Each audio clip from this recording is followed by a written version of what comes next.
آج ضلعی انتظامیہ کی جانب سے مکمل لاک ڈاؤن کیا گیا ہے، جس میں جنرل اسٹور، میڈیکل اسٹور اور دیگر ضروریات زندگی کی جو دکانیں ہیں وہ مکمل طور پر بند رہی۔ سرکاری اطلاعات کے مطابق اب تک ضلع اسٹور سے 65 افراد کے ٹیسٹ نمونے بھیجے جا چکے تھے، جن میں سے 58 افراد کے ٹیسٹ موصول ہو چکی ہے، جس میں 4 مثبت کیسز سامنے آئے ہیں اور 58 افراد کے نیگیٹو آئے ہیں۔ 7 افراد کی ٹیسٹ رپورٹیں ابھی آنا باقی ہے۔ اب بات کریں ضلع اسٹور کے گاؤں جیل سے 80 سالہ بزرگ محمد ابراہیم جو ہیں گلگت بسین قرنطینہ سینٹر میں اس کورونا وائرس کے شکار سے زیر علاج تھے، جو کل رات اس کورونا سے لڑتے لڑتے زندگی کی بازی ہار گئے، جس کو آج اس کے آبائی گاؤں زائل میں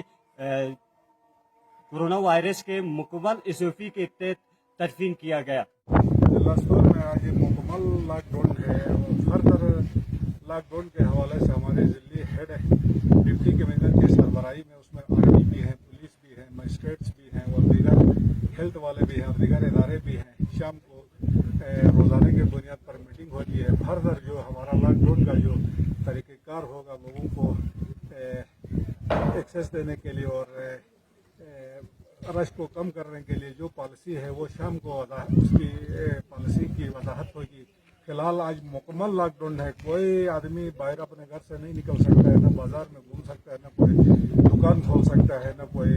غیر ضروری سفر کر سکتا ہے۔ عوام سے بھی اپیل کی جاتی ہے کہ گورنمنٹ کے ساتھ دے دیں اور اس چھپا ہوا دشمن کو شکست دینے کے لیے گورنمنٹ کے شانہ بشانہ کھڑا ہو جائے، تاکہ ہم اس کو جو ہے انشاءاللہ عنقریب جو ہے شکست دیں۔